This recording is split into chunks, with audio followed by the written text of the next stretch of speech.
పశ్చిమ గోదావరి జిల్లా వ్యాప్తంగా భారీ వర్షం కురిసింది. దీంతో దువ్వ హై స్కూల్ ప్రాంగణం చెరువును తలపిస్తోంది.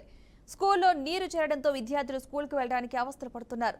వర్షం పడ్డ ప్రతిసారి స్కూల్లోకి నీరు వస్తుండటంతో తమకు ఇబ్బందిగా ఉందని విద్యార్థులు వాపోతున్నారు.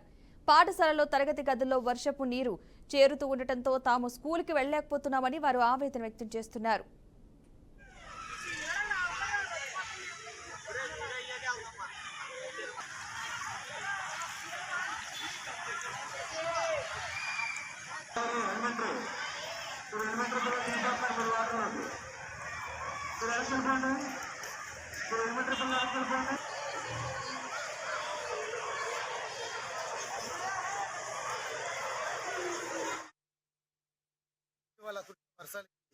మా దోవ జడ్పీహెచ్ హై స్కూల్ ప్రారంభం అంతా వర్షం నీటితో నిండిపోవడం జరిగింది.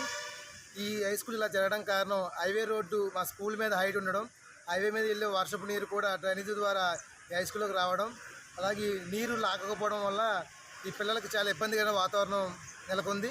దీన్ని మేము ఆర్మీల రాధాకి తణుకు శాసనసభ్యులు ఆర్మీల రాధాకృష్ణ గారి దృష్టికి తీసుకెళ్లి దీనికి శాశ్వత పరిష్కారం చూపించే విధంగా మేము అందరం కృషి చేస్తాం. మన నాయకులు అందరూ కూడా అందరికీ ఆహ్లాదకర వాతావరణాన్ని సృష్టించి ఎప్పుడు పిల్లలకి ఇబ్బంది లేకుండా మా సార్ చెప్పి ప్రత్యేక గ్రాంట్స్ కూడా ఆయన్ని మేము రిక్వెస్ట్ చేసి ఈ హై స్కూల్ని ఇంకా కొంచెం హైటు వచ్చే విధంగా నిర్వహిస్తాం.